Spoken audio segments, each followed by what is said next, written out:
Bong chi David hai ca bong này hay bong kết thà trong đây man hai bà bạ tệ nhưng mà ai mà la vô trong đây yeah ngày đi nhau mò ăn bọc sinh thiệp ca luôn chi David ជីវិនបងអញ្ជើញការបងផងណាខែ6ថ្ងៃទី7ហើយធៀបបងរៀបចំរួចហើយមិនទេចាំមើលបងឲ្យគ្នាយើងផ្ញើទៅឲ្យបានដល់ដៃផ្លេចមកចូលរួម lock schedule ផងអត់មានរវល់ទេណាយ៉ានឹងគួរ ឥឡូវធៀបការមកដល់ដៃហើយមេខ្ញុំមិនដែល unboxing ធៀបការនេះក្រោយគេខ្ញុំនៅโซนប្រាសាទកោះកេ Oh my god បើសិនខ្មែរឃើញមួយនេះធៀបអូយលយខ្លាំងភ័យបារម្ភត្រូវគិតថាតើយើងគួរចង់ដៃ idol យើងមិនលូណាជីបងជី David ហៅការបងនេះហើយបងកំពុងគិតថាចង់ដៃមិន idol ហៅការយីគួរចង់ដៃមិន គួរចង់ដៃមិនមែន ហ្នឹងហើយ ឥឡូវ មើលតាមធៀបតាមអីនេះ មុននឹងចង់ដៃយើងមើលធៀបសិន ហ្នឹងហើយ ធៀបគេផលិតទៅល្អណាហើយបានមើលរោងគេនៅ អូយរោងសាហាវរោងលើកប្រាសាទព្រះវិហារមកដាក់នៅកណ្ដាលព្រីមៀរសែនសុកហ្នឹងមក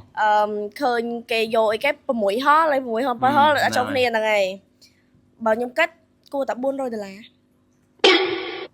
មើលការតុបតែងរបស់គេបើសិនជាមួយចង់50ឬក៏ចង់25មួយគេថាគេរួចដើមដែរមែនចុយថាការអភិជនទាំងមូលការនេះតារាទាំងមូលតារាប្រចាំប្រទេសទាំងមូលហើយមួយចង់50មិនត្រូវឥឡូវសួរថាត្រូវអត់ ឥឡូវសួរបងប្អូននេះខ្ញុំគូចង់ប៉ុន្មានខ្ញុំអត់ឥឡូវ 400ត្រូវ ឥឡូវលូណាថាខ្ញុំចង់400 400ទៅ500 តាមតម្រងធៀបនេះថាយើងគូចង់ដៃមែន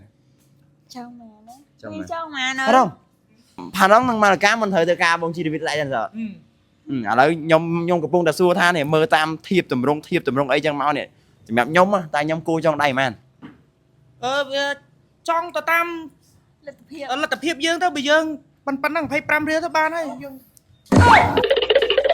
25រៀលតិច idol និយាយដើម ដើមណាគាត់មានអី បើយើងស៊ូចង់